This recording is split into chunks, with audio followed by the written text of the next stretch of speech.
Hello student, as we have discussed before the second chapter of Flamingo, the name of the chapter is Lost Spring and the writer of the chapter is Anish Jung. We have discussed in this chapter about a little rag picker whose name was Saib-e-Alam. Saib-e-Alam came from Dhaka in 1971 with his family. In India, he lived in Simapuri near Delhi. We have also discussed that Saib-e-Alam had not owner anymore now. He worked at a tea shop for 800 rupees with full day meal. Now we will discuss the remaining portion of this chapter, part 3. So let's start the chapter. I want to drive a car. मैं गाड़ी चलाना चाहता हूँ. The little child said, मैं गाड़ी चलाना चाहता हूँ. Mukesh insist on being his own master. और उस बच्चे का नाम यहाँ पर जो है साहिब-ए-आलम था और वो कह रहा था मुझे जो है गाड़ी चलाना है. और जो उससे पूछ रहा है वो एक व्यक्ति, एक राइटर, एक पर्सन. उसने उससे पूछा I want to drive a car. उसने बोला कि मैं गाड़ी चलाना चाहता हूँ. Mukesh insist on being his own master. और मुकेश उसका चाय का मालिक है, चाय वाला है जो उसका अभी मालिक बना हुआ है. I will be a motor machine he announced. और उसने जो है अनाउंस किया, उत्तर दिया मैं मोटर मैकेनिक बनूंगा. वह घोषणा कर देता है कि मैं एक ना एक दिन मोटर मैकेनिक बनूंगा, मालिक बनूंगा मोटर का. और ये बात बताता है वो. Do you know anything about car I ask. मैंने उससे पूछा क्या तुम कार के बारे में कुछ जानते हो, क्या तुम्हें कार चलानी आती है, या तुम कार को कैसे ठीक कर सकते हो, कुछ उसके बारे में जानते हो, या ऐसे ही बोल रहे हो कि मैं कार मैकेनिक बनूंगा. I will learn to drive a car he answer looking straight into my eyes. मेरी आंखों में आंखें डालकर वो लड़का बोलता है, सीधा मेरी आंखों से आंखें मिलाता है, आई टू आई कांटेक्ट बनाता है और कहता है कि मैं गाड़ी चलाना सीखूंगा. He answer looking straight. और ये जवाब उसने उसकी आंखों में देखकर दिया. His dream looms like a migrate amidst the dust of street that fill his town Firozabad famous for its bangles. अपनी चूड़ियों के लिए, अपनी किसी चीज़ के लिए जो शहर फेमस था, उस शहर का नाम था फिरोज़ाबाद.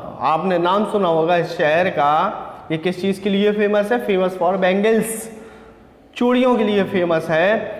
पूरे इंडिया में एक ऐसा ही ओनली सिटी है, एक ऐसा ही अकेला शहर है जहाँ पर चूड़ियाँ बनाई जाती हैं. चूड़ियों के लिए फेमस शहर जिसकी गलियाँ धूल भरी थी, धूल उड़ा करती थी. उन गलियों में उसने अपना ये सपना देखा था. और उस सपने को, जिस तरह से चूड़ियाँ चमकती हैं, उस चमकते हुए सपने को उसने देखा था.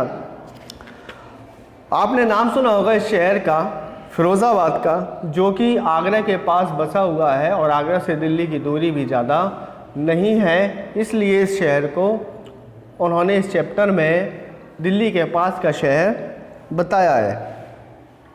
Every other family in Firozabad is engaged in making bangles. Firozabad में हर दूसरा परिवार, प्रत्येक दूसरा परिवार चूड़ियों के काम में व्यस्त रहता है, अपने आप को बिजी रखता है, इस काम में लीन है, लिप्त है, इस काम में लगा हुआ है.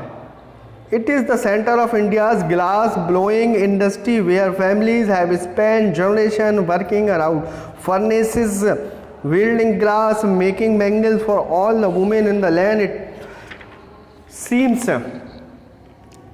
और हमारे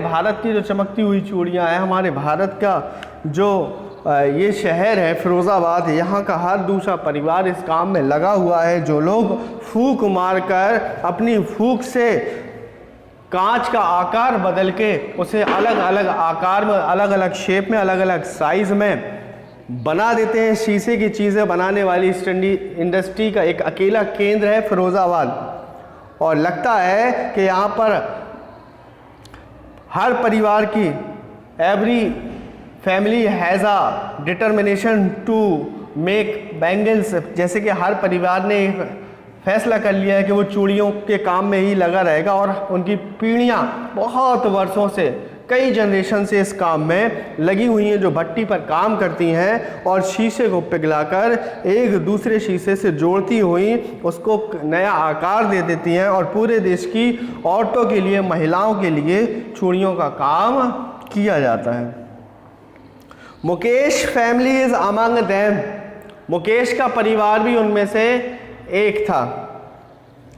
None of them know that it is illegal for the children like him to work in the glass furnace with high temperature in dingy cells without air and light, that the law, if enforced, could get him and all those 20,000 children out of the hot furnace where they slog their daylight hours, often losing the brightness of their eyes. Mukesh family is among them, Mukesh का परिवार भी उन परिवारों में से एक था जो फिरोज़ाबाद में रहते थे। That is different story, Sahib Alam story is different. Sahib Alam की कहानी अलग है और ये मुकेश की कहानी अब अलग है। मुकेश का परिवार उन परिवारों में से एक था। None of them know that is illegal, उनमें से कोई भी एक परिवार नहीं जानता था कि ये इलीगल है, असंवैधानिक है। क्या असंवैधानिक है? फॉर चिल्ड्रेन लाइक हिम, कि उसके जैसे बच्चों का to work in the glass furnace, उस कांच की फैक्ट्री में काम करना, विद हाई टेम्परेचर, और ऐसी जगह पर काम करना जहां पर अंधेरी कोठरियां हो, ऊंचे तापमान हो, dingy cells without air and light, बिना हवा के, बिना प्रकाश के वहां पर काम करना बच्चों का, ये सब क्या था? गैर कानूनी था, असंवैधानिक था। और है हमारे देश में अगर 18 साल के नीचे कोई बच्चा कहीं पर काम करता है, दैट इज इलीगल। और सबसे बड़ा कानून है 14 साल के नीचे जो बच्चा कार्य करता है वो इलीगल है। 14 साल के ऊपर थोड़ी छूट मिल जाती है, तो हम लोगों को 18 साल के बाद वैसे भी कहीं पर जब हम लोग मैच्योर हो जाए काम करना चाहिए, लेकिन 14 साल से पहले तो बिल्कुल भी नहीं करना चाहिए। ये तो बिल्कुल इलीगल है और इसके तहत जो है कानून बना हुआ है और उस पर सज़ा भी हो जाती है और हो सकती है। आप लोगों ने फिर भी देखा होगा बहुत सारे बच्चे जो 14 साल से छोटे हैं, जो स्कूल जाने के लायक हैं, आपने वो हमारे देश में जो संविधान है उसमें एक नियमावली भी है कि कम से कम 8 से 14 साल के बच्चों को जो है फ्री शिक्षा दी जाए, 6 से 14 साल के बच्चों को फ्री शिक्षा दी जाए।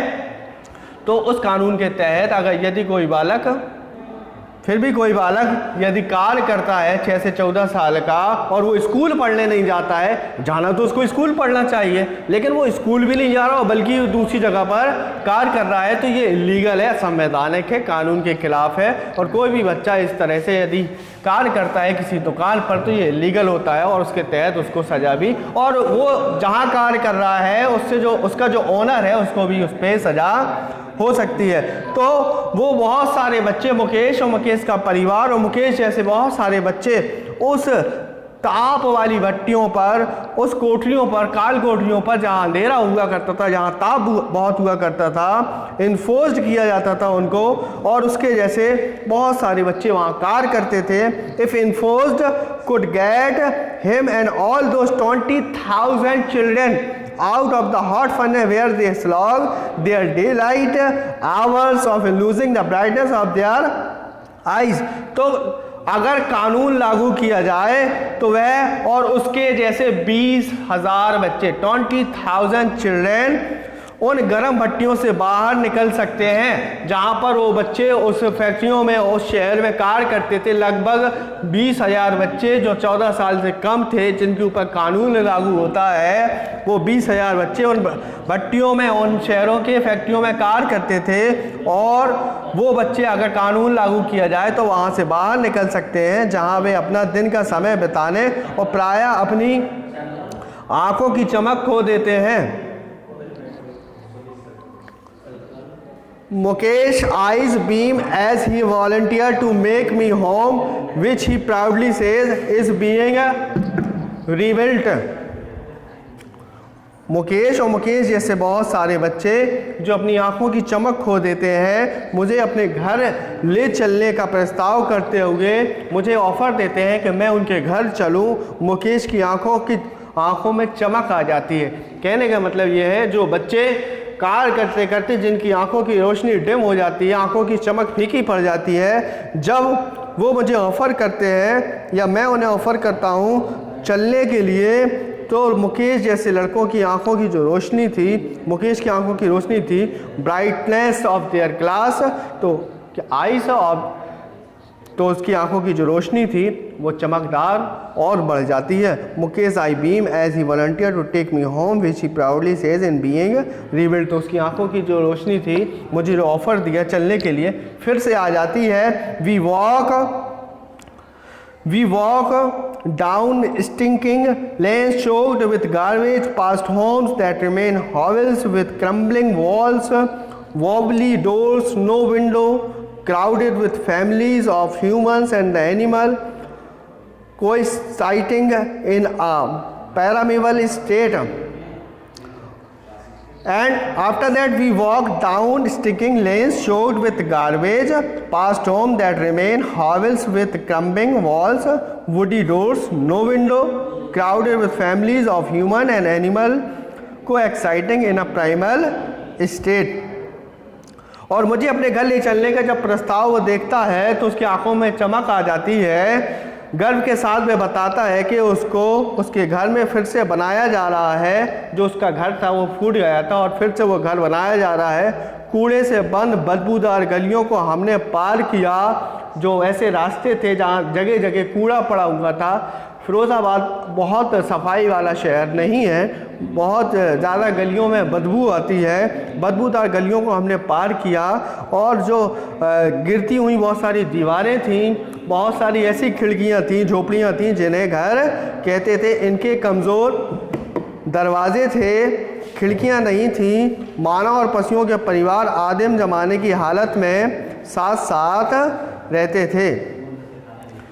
He stopped at the door of one such house, bangs a wobbly iron door with his foot and pushes it open. हम ऐसे ही एक दरवाजे पर रुक गए जहाँ पर लोहे के एक कमज़ोर दरवाजे पर ज़ोर से ठोकर मारता है और धक्का देकर खोलता है। We enter a half-built shack. In one part of it, thatched with dead grass, it is a firewood stove over which sits a large vessel of sizzling spinach leaves.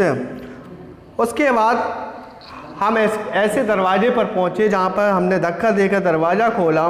हम एक अध बने झोपड़े में प्रवेश करते हैं जहाँ पर सूखे घास के छप्पर से ढके इसके एक हिस्से में लकड़ी से जलने वाला चूल्हा है, जिस पर एक बड़े बर्तन में पालक की पत्तियां उबल रही थीं।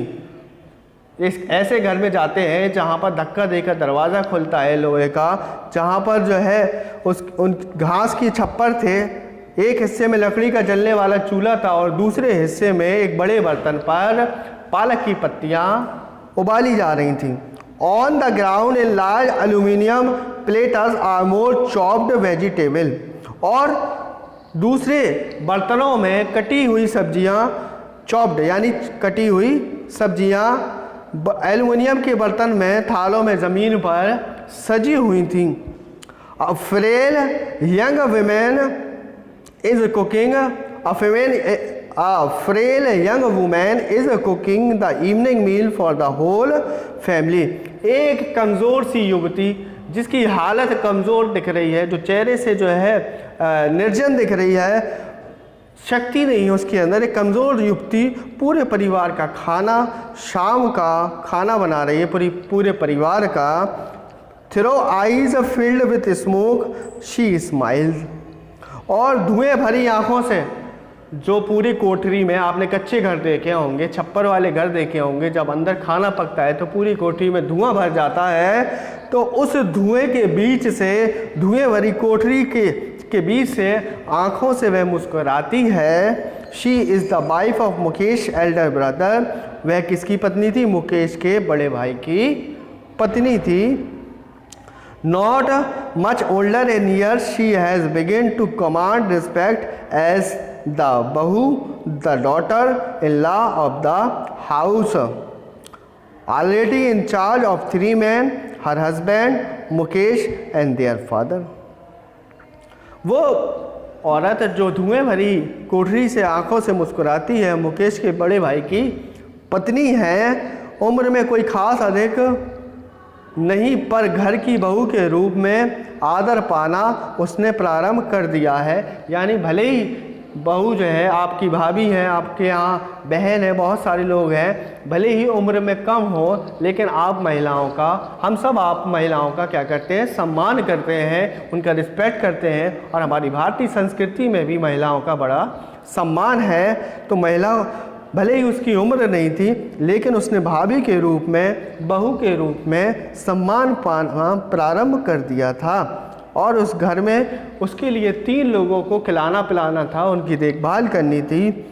उसमें उसका पति था, उसमें मुकेश था और उनके पिता थे, जिसका उत्तरदायित्व उनका था, यानी कि मुकेश की भाभी का उत्तरदायित्व था खाना बनाने का। When the older man enters, she gently withdraws behind the broken walls and brings her veil closer to her face.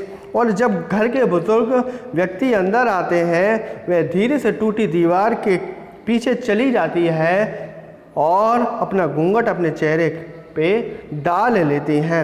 ये हमारी भारतीय संस्कृति है, इंडियन कल्चर, इंडियन सिविलाइजेशन यही कहती है कि बड़ों का सम्मान करें, छोटों का आदर करें और जो है सबके साथ अच्छे से पेश आएँ। ये हमारी भारतीय संस्कृति है कि बड़ों को देखकर बहू जो है या घर के छोटे लोग जो है अपना सर से जो है पल्लू डाल लेते हैं, यानी जिसको हम लोग घूंघट बोलते हैं, घूंघट डाल लेती थी। As custom demands, daughter-in-law must veil their faces before male elders. रिवाज की बात है, रिवाज की मांग के अनुसार बहू को घर के बड़े पुरुषों के सामने मुंह ढकना होता है, मुंह ढकना चाहिए। In this case, the elder is an impoverished bangle maker. इस मामले में बुजुर्ग एक गरीब चूड़ी बनाने वाला है।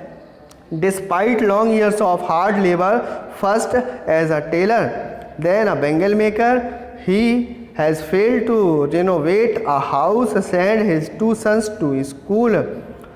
पहले ये बूढ़ा कभी दर्जी था, कपड़े बनाने वाला था, बाद में इन्होंने एक चूड़ी बनाने का काम प्रारंभ किया था। कठिन परिश्रम करने के बाद भी वह ना तो अपने घर की मरम्मत करवा सका था और ना ही अपने बच्चों को स्कूल भेज सका था।